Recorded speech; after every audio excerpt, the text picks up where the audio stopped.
Pregnancy के दौरान hypothyroidism अगर आपको डिटेक्ट हो रहा है तो घबराना चाहिए, नहीं घबराना चाहिए, क्या क्या इफ़ेक्ट्स हो सकते हैं, इसके बारे में आज बात करते हैं।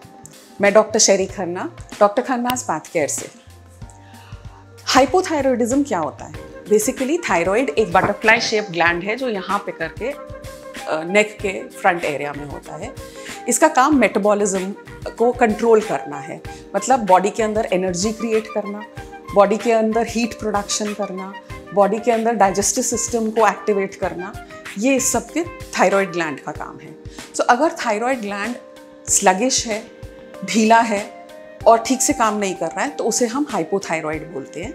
अगर ब्लड टेस्ट में देखें तो आपके T3, T4, TSH, FT3, FT4 ये सारे टेस्ट कराए जाते हैं, जिसमें से TSH आपका बढ़ा हुआ निकलेगा नॉर्मल रेंज से ज़्यादा और T3, T4 आपके कम निकलेंगे नॉर्मल रेंज से, क्योंकि आपके जो थायराइड हार्मोन है वो एक्चुअली में कम है और उनको स्टिमुलेट करने वाला TSH जो है वो बढ़ रहा है बार बार।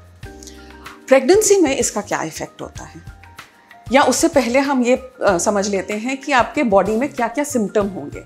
ये माँ की बॉडी के सिम्टम हम बता रहे हैं, तो क्योंकि ये एक एनर्जी देने वाला हार्मोन है।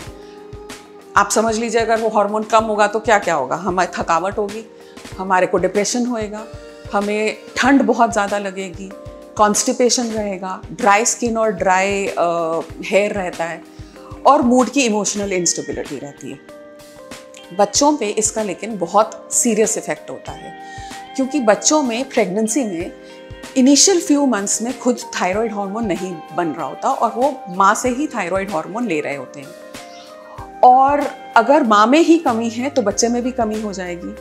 तो 3 मोस्ट इम्पॉर्टेंट इसके इफेक्ट्स बच्चों पे मेंटल रिटार्डेशन है, क्योंकि थायराइड हार्मोन ब्रेन की ग्रोथ करता है, उसमें प्री टर्म डिलीवरीज हो सकती हैं और लो बर्थ वेट हो सकता है, बच्चे की ग्रोथ पूरी नहीं होगी, उसका वज़न कम रहेगा। और मोस्ट इम्पॉर्टेंटली जो मैंने सबसे पहले बोला था, मेंटल रिटार्डेशन, मतलब उसका ब्रेन का ग्रोथ ही ठीक नहीं होगा, वो बच्चा थोड़ा नॉर्मल बच्चों से कम बुद्धि वाला हो जाएगा। बट सबसे बड़ी खुशी की बात यह है कि अगर आपको हाइपोथायरॉयडिज्म है तो इसका इलाज है, ऐसा नहीं है कि हम परेशान हो जाएं। अगर आप पूरी प्रेगनेंसी के दौरान मॉनिटर कराते रहें अपना थायराइड लेवल और उसके हिसाब से डॉक्टर ने जो आपको दवाई दी है, क्योंकि ये इकलौता हार्मोन है जो हम ओरली खा सकते हैं, इसलिए हम लोग को इनफैक्ट शुक्रगुजार होना चाहिए। नॉर्मली हार्मोन्स के इंजेक्शन लगते हैं, हार्मोन्स हम खा नहीं सकते, वो प्रोटीन ब्रेक डाउन कर जाता है, बट ये वाला पर्टिकुलर हार्मोन ऐसा है जिसको हमने ओरली खाना है।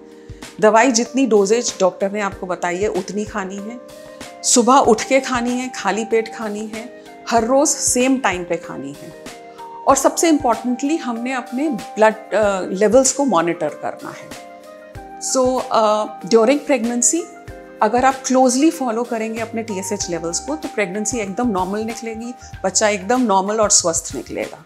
एक एंटिटी होती है सब क्लिनिकल थायराइड। सब क्लिनिकल थायराइड मतलब क्लिनिकली अभी वो उसके साइन और सिम्टम नहीं आने शुरू हुए हैं, बट जब हम टेस्ट कर रहे हैं तो हमारा TSH लेवल हाई है, hormone T3, T4 levels normal है।